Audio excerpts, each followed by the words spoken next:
Hi, this is Lori with Voice in the Dark on YouTube. Spirits Crossing .net is my website, and then you can find me on Facebook, Instagram, Twitter, several others, I guess. And the thing is that I decided to start a Voice in the Dark for subjects and issues that are usually not addressed too well, or at least, you know, uh, they need to be addressed. And so I'm going to put my 2 cents in and see, if it helps anybody. Tonight I'm talking about suicide. I recently had a friend who committed suicide. And boy, it's tough because you don't know what you could have done or if you could have made a difference, and it hurts. Family is devastated, friends, and of course they're loved, their partners. And it's, when you talk to people that have been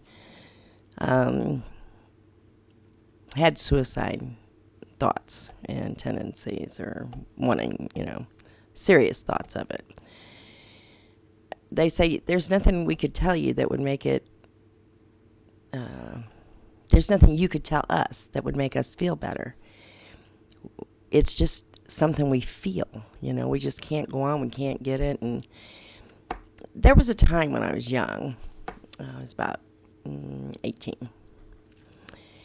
and I was married, and I wasn't happy, and I had lain in the bathtub, and I just prayed. I held a razor to my wrist, but I just kept praying to God to take me because I didn't have the guts. And the thing is that years later, I did find out what caused a lot of these things that I couldn't figure out what was causing me great grief, and things that just didn't make sense, because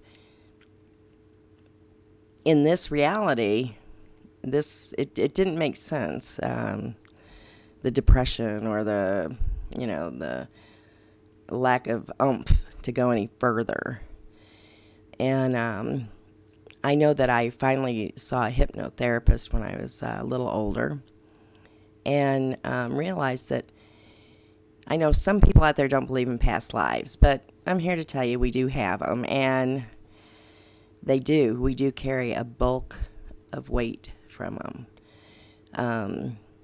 And most of the things that happen in our lives that does not make sense has a lot to do with past lives.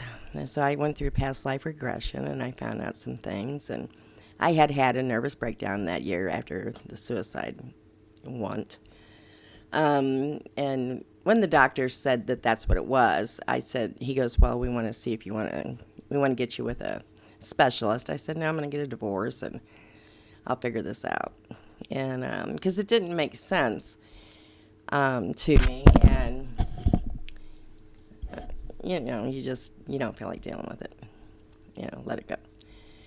And so during my hypnotherapy, I realized that there's a lot of things that we carry over. And I want to tell you now, depression is real big for everybody in the world, I think. And the thing is that you got to realize that if you're an empath and you don't know it, and most children don't, we're born more empathic, and you are picking up on your parents' fears and angers, and a legacy worth of fears and angers, and you just need to reach out and even try unconventional methods of trying to find out what is causing the problem. I believe in hypnotherapy. You got to find a good one. You got to find one that's open-minded and doesn't freak out, if they end up in a past life. For instance, a girl and I were working on each other because we were both getting certified. And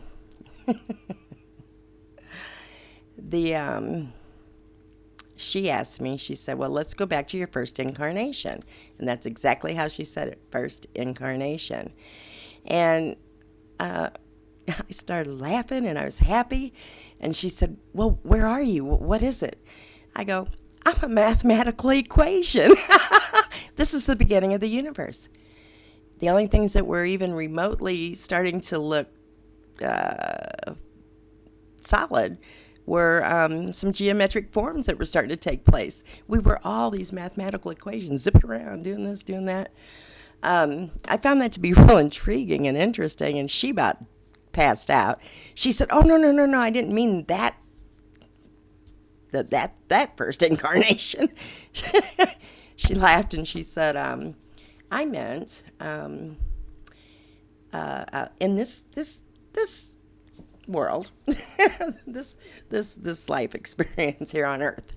And so then I came back and I went through that one, and it was pretty gut-wrenching and it was horrible. And but when I went through it, I figured out exactly why in my first marriage I had a nervous breakdown and had this attack from the stomach.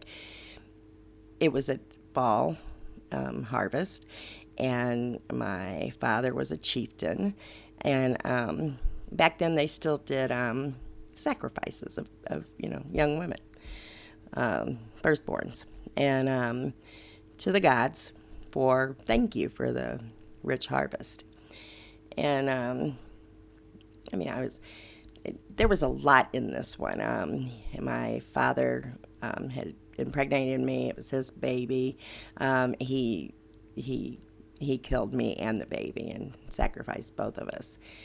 But that was my first husband's. He was my father then, Our soul tribes are big, and depending on how long you've been here, this is my second mastery, so, which I made finally.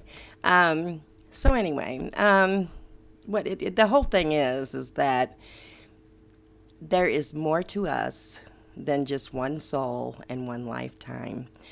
And if you love yourself enough, because I know everyone has this light inside of them from their soul. Your soul wants to live. Your soul wants to fly. We are meant to come here and learn lessons, but our biggest lesson is to learn to stand up for ourselves, regardless of what society wants or our parents want, or we're meant to be our most authentic selves. We're meant to be happy. We're meant to follow what our passions are. And even if it's simply living, simple living, it doesn't have to be extravagant. It isn't about all the friggin' money, because I'm going to tell you, when you get to the end, the only thing that's going to matter is family and love and friends, close, relationships and stuff. My girlfriend committed suicide because she had finally, after 40, almost 50 years, decided to come out with her family because she wanted it out in the open. She wanted to be proud of it. She wanted to be proud of her partner. And she wanted to be openly gay. And they didn't take it real well. As a matter of fact, it went really ugly, and which is still stupefies me. And I'm thinking, but your friends, why didn't you go get your friends, the ones that loved you and didn't care, who you want to love.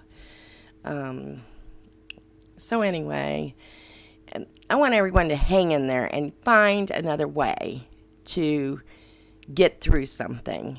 If it's finding friends and finding a hypnotherapist, or get a hold of me on my, at the bottom you'll find my email for this site. Reach out and try to find another way.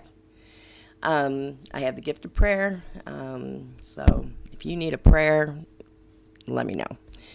And I can do healing. I can do it over the airwaves here. We can do it over Zoom or something, or on the phone. I just want everyone to know that sometimes it has nothing to do with our life here, or little things that in our life here is triggering a deeper memory for our soul to get through, because our soul wants to heal from it. A lot of times, we kind of shove shit, in a pocket and say, forget it, I'll be all right. I'm still at 61 years old, reviewing a lot of heart pain throughout my history of lifetimes, because I didn't like to feel that pain. That was the one pain I couldn't take, was the pain of the heart, the love, and because I love deeply, and it hurts, and I didn't understand how anybody could hurt somebody, but I'm finding out that, they can't, and it is part of our life lesson, and, it's okay to feel the pain, because that's what we're supposed to do. We're supposed to feel it, walk through it, and it's gone. And the memory will never go away, but the pain goes away. So, walk through that pain, but walk through it. Don't try to cover it up, and don't try to make yourself feel guilty about it. Anyway, lots of love, blessings and love. If you need anything, hit the email and let me know. Drop me a line, or Facebook me, or whatever you can do, okay? Because there's a lot more love out here in this day and age, and we are working daily to make people a little more empathic and compassionate, but there's always going to be an asshole. So I want you to all know that. And you can just ignore them. They live in boxes, and they need to stay in the box. You need to keep the lid on it, too. Anyway, blessings and love. Lori with A Voice in the Dark. I'll talk to you later. Bye.